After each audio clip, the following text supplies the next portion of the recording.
آپ سب کے علم میں ہے کہ الیکشن کے بعد اب حکومت سازی کا ایک انتہائی پاکستان کی تاریخ کا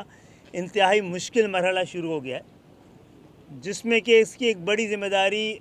اور ذمہ دارانہ رول متحدہ قومی موومنٹ کا بھی تاریخ نے ہم پہ ڈال دیا ہے۔ ہم اس میں پوری بردباری، ذمہ داری اور قومی مفاد کو پیش نظر رکھ کر فیصلے کریں گے، اور بہت سارے فیصلے وقت پہ کرنے پڑیں گے، مذاکرات کے دوران کرنے پڑیں گے۔ آپ سب کے علم میں ہم نے ایک اپنی تمام سیاسی ضرورت اور مفادات کو ایک طرف رکھ کر یہ تجویز کیا ہے کہ ایک ایسا 3 نکاتی 3 سطری 3 پوائنٹس کا آئینی ترمیم جو ایم کیو ایم سمیت پورے پاکستان کے 23 کروڑ عوام کے لیے ایک نسخہ کیمیا ثابت ہو سکتا ہے، پاکستان کی جمہوریت کو، خاص طور پہ بنیادی جمہوریت کو ایک ایسی طاقت بخش سکتا ہے کہ پاکستان کی جمہوریت میں اٹھنے والے تمام سوالات ختم ہو سکتے ہیں۔ تو ہم نے تمام پہلوؤں کا جائزہ لیا ہے۔ یہ جو مذاکرات جو ہم نے اب تک میٹنگیں کی ہیں، ملاقات کی، مذاکرات شروع نہیں ہوئے جناب، مذاکرات حکومت سازی کے حوالے سے شروع نہیں ہوئے ہیں، ابھی تو سب لوگ حالات کا جائزہ لے رہے ہیں، اور اب جو مذاکرات شروع ہونے اس کے بارے میں ساری تجاویز اور اب تک کی ملاقاتوں کے تمام پہلوؤں سے ہم نے رابطہ کمیٹی کو اعتماد میں لیا ہے، اور انہوں نے مکمل اختیار دیا ہے ایم کیو ایم کی جو بھی مذاکراتی کمیٹی کو کہ وہ کلیئرٹی، کیونکہ پوری تنظیم میں ہے، ایک خیال ہم آہنگ ہیں ہم سارے کہ سارے فیصلے جو کہ فوری نوعیت کے بھی ہوں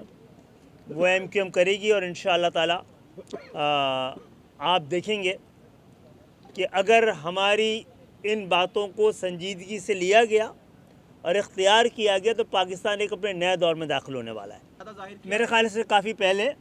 ہمارا ایک وفد گیا تھا، اور اس وقت بڑی حد تک مسلم لیگ کے جو کی کمیٹی تھی وہ ہمارے اس خیال کے ساتھ ایگری کرتی تھی، ان کے جو ماہرین تھے وہ ایگری کرتے تھے۔ لاہور کی میٹنگ میں خالد بھائی جی، نواز شریف صاحب ہوں، شہباز شریف ہو، بائی اینڈ لارج سبھی نے کیا ہے۔ اتفاق اب اس کو کیسے امپلیمنٹ کرنا ہے اس پہ ہم بات کریں گے۔ دیکھیں، اگر پیپلز پارٹی اگر اس پہ تیار ہو جائے گی تو ہم بہت بڑی کلیئرٹی کے ساتھ کہہ چکے ہیں، اگر پیپلز پارٹی اس کے لیے تیار ہوتی ہے ہم اس کے ساتھ ہر تعاون کے لیے تیار ہیں، کیونکہ یہ ہمارا معاملہ نہیں ہے، یہ پاکستان کا معاملہ ہے، پاکستان کی بقا کا معاملہ ہے، پاکستان کے 23 کروڑ عوام کا معاملہ ہے۔ تو ہماری کوئی دشمنی نہیں پیپلز پارٹی سے، ہم تو یہ کہتے ہیں کہ بھئی ہمیں ایک جینوئن جمہوریت چاہیے۔ خالد بھائی دیکھیں، پی ایم ایل این چونکہ ہم سب میں بڑی جماعت ہے نا، اور وزارت عظمیٰ کے لیے بھی دیکھیں پی ایم ایل این ہم سب جماعتوں میں بڑی جماعت ہے نا، اور وزارت عظمیٰ کے لیے بھی انہی کا کلیم ہے، اور پیپلز پارٹی نے بھی ایک اسٹینڈ لیا ہوا ہے۔ تو یہ ہم نے بھی پی ایم ایل این پہ یہ اونس اور ذمہ داری ڈالی ہے کہ ہماری اس آئینی ترمیمی بل کو وہ جس پارٹی سے بات کر رہی ہے، ہماری پیپلز پارٹی سے کوئی بات چیت نہیں ہے، سیدھی بات ہے بھائی، ان سے ہمارا کوئی بات چیت نہیں، کوئی مذاکرات نہیں ہے۔ اگر پی ایم ایل این ان سے الگ بات کر رہی ہے، انہیں بھی شامل کرنا چاہتی ہے، وہ کرے، لیکن ہم نے جو بنیادی نقطہ رکھا ہے وہ اس آئینی ترمیمی بل کو وہ کیسے منظور کرائیں گے، اور اس پر کیسے آگے بڑھیں گے، اس پر قومی مفاہمت کیسے قائم ہوگی، تو وہ پیپلز پارٹی سے بھی بات کریں اور دیگر جماعتوں سے بات کریں، یہ بات ہے۔ میرے خیال ہے اس پہ بات چیت ہو رہی ہے، ابھی یہ نہیں کہا جا سکتا، اور گورنر سندھ کو اس حوالے سے بڑی ذمہ دارانہ قسم کا وہ رول ادا کر رہے ہیں اس میں، اور اس وقت ضرورت اس بات کی کہ ہر جماعت کو پاکستان کی حالات دیکھتے ہوئے اس وقت پاکستان کو جو بحرانوں کا بھنور ہے اس سے نکلنے میں مدد دینی چاہیے۔ ہم سب کا اسٹیک ہے اس وقت پاکستان کے بحران کے ساتھ، ہم سب نکلیں گے تو کوئی نہیں بچے گا، یہ بحران بڑھ گیا، اور نکلیں تو سب نکلیں، ہماری یہ خواہش ہے۔ ہم تو آزاد جو لوگ جیتے ہیں بڑی تعداد میں، ان تک بھی یہ میسیج لے کے جائیں گے، ان کو بھی بتائیں گے کہ بھائی اس سے آپ کوئی ہمیں اختلاف کر کے دکھائے،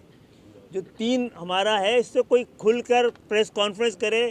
کہ اس میں مفادات کی بو آتی ہے، اس میں تعصب کی بو آتی ہے، اس میں اقتدار کی بو آتی ہے، تو پھر ہم اپنے آپ کو درست کر لیں گے۔ کوئی ہمت کرے، جو ہم نے 3 ترامیم کی ہے اس پہ کوئی تنقید کرے کہ یہ بنیاد ہے، ہم ان تمام تنقیدوں کو اپنا اس کا حصہ بنا سکتے ہیں، جو بھی تعمیری تنقید ہوگی۔ ورنہ مخالفت برائے مخالفت کا مقصد یہ ہے کہ پاکستان کی عوام کی خوشحالی اور پاکستان کی سلامتی سے بھی زیادہ کوئی اہم چیز ہے جو کم سے کم ہماری نہیں ہے۔ اچھا، پہلی بات تو یہ کہ گورنر تو ہمارا ہے، مانگیں گی کیوں؟ ٹھیک ہے نا؟ تو اور دوسری بات یہ ہے کہ وزارتوں کے حوالے سے گفتگو شروع ہوگی تو ہم یہ دیکھیں گے کون سی ایسی وزارتیں ہیں جس سے نہ صرف سندھ کے شہری علاقے بلکہ ہم پورے پاکستان کی خدمت کر سکیں۔ پیر صاحب پگاڑا والی جواب دے دیں پھر۔ دیکھیں، میری ابھی کچھ دیر پہلے پیر صاحب پگاڑا سے بات ہوئی، کچھ لوگ ان کا کندھا استعمال کر کے کچھ ایسے بیانات اور باتیں دے رہے تھے، کر رہے تھے۔ پیر صاحب نے آج ایک بات بڑی واضح کر دی ہے کہ میں اور میرا خاندان پاکستان کے استحکام کے ساتھ کھڑے ہیں۔ جو ان کی جماعت، جو حر جماعت کہلاتی ہے، وہ پاکستان کی سرحدوں پر، بارڈرز پر موجود ہے۔ میرا خاندان اور میں کل بھی فوج کے ساتھ تھے، آج بھی فوج اور پاکستان کے استحکام اور اس کی معیشت کے ساتھ کھڑے ہیں، اور میں کوئی بھی ایسا اقدام یا فیصلہ نہیں کروں گا جس سے پاکستان کے استحکام پر یا پاکستان کے اس وقت کے حالات کے اوپر کوئی بوجھ پڑے۔ تو انہوں نے مکمل یقین دلایا ہے کہ وہ اور ان کی جماعت پاکستان کے استحکام اور پاکستان کے ساتھ کھڑے ہیں۔ جی ان کا حق ہے، وہ ہمارا حق ہے، ہم اس کو ڈیفینڈ کریں گے۔ لیکن 2013 میں تمام لوگ لے گئے تھے، ایم کیو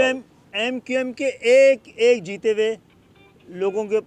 کے خلاف تمام پاکستان کی سیاسی جماعتیں ایک جماعت کے خلاف گئی تھیں۔ یہاں دو ہی جگہوں پر دھاندلی ثابت ہوئی تھی اور اس میں ایم کیو ایم شامل نہیں تھی۔ اس کے بعد ایک سیٹ تو انہوں نے خالی کرائی تھی۔ جی اگر بھلائی جس کو بھی چاہیے، ہم تو ہر ایک ساتھ بیٹھنے کو تیار ہیں۔ اگر کسی کو بھلائی پاکستان کی اور سندھ کے شہری علاقوں کی، اس لیے کہ براہ راست ان کا تعلق پاکستان کی خوشحالی کے ساتھ ہے۔ نہیں، ہم تو بہت وضاحت سے اس پہ بڑی وضاحت کے ساتھ 2-3 پریس کانفرنسز کر چکے ہیں۔ سمپل سی بات یہ ہے کہ پاکستان کی قومی اور صوبائی حکومتوں کو آئین نے تحفظ دیا ہوا ہے، تو آپ ضلعی حکومت کو بھی آئینی تحفظ دیں، آپ دیہی اور شہری حکومت کو بھی آئینی تحفظ دیں۔ دوسری یہ کہ آئین میں درج ہے، تمام باقی ملکوں میں آس پڑوس کے بھی آپ کے جو اختیارات اور محکمے صوبائی حکومت اور وفاقی حکومت کے ہیں، اسی طرح آئین میں درج ہو کہ 3rd ٹیئر آف گورنمنٹ بلدیاتی حکومتوں کے کیا اختیارات ہیں اور کون سے محکمے ان کے پاس آنے چاہیے۔ تیسری بات یہ ہے کہ آئین تقاضا کرتا ہے ایک ایسی 3rd ٹیئر آف گورنمنٹ، ایک ایسی بلدیاتی حکومت کو جو سیاسی طور پر،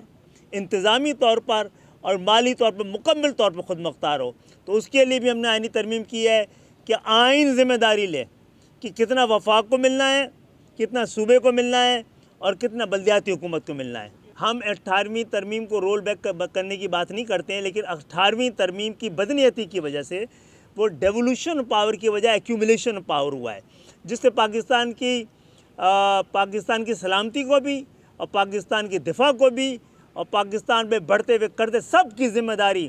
18ویں ترمیم کی بدنیتی کی وجہ سے ہوئی ہے۔ وہ ترمیم اتنی بری نہیں تھی اور ایم کیو ایم نے اس میں اپنا حق ادا کر دیا تھا 140 اے ڈال کر، اس کی تمام خرابیوں کو ایک لفظ میں ٹھیک کر دیا تھا۔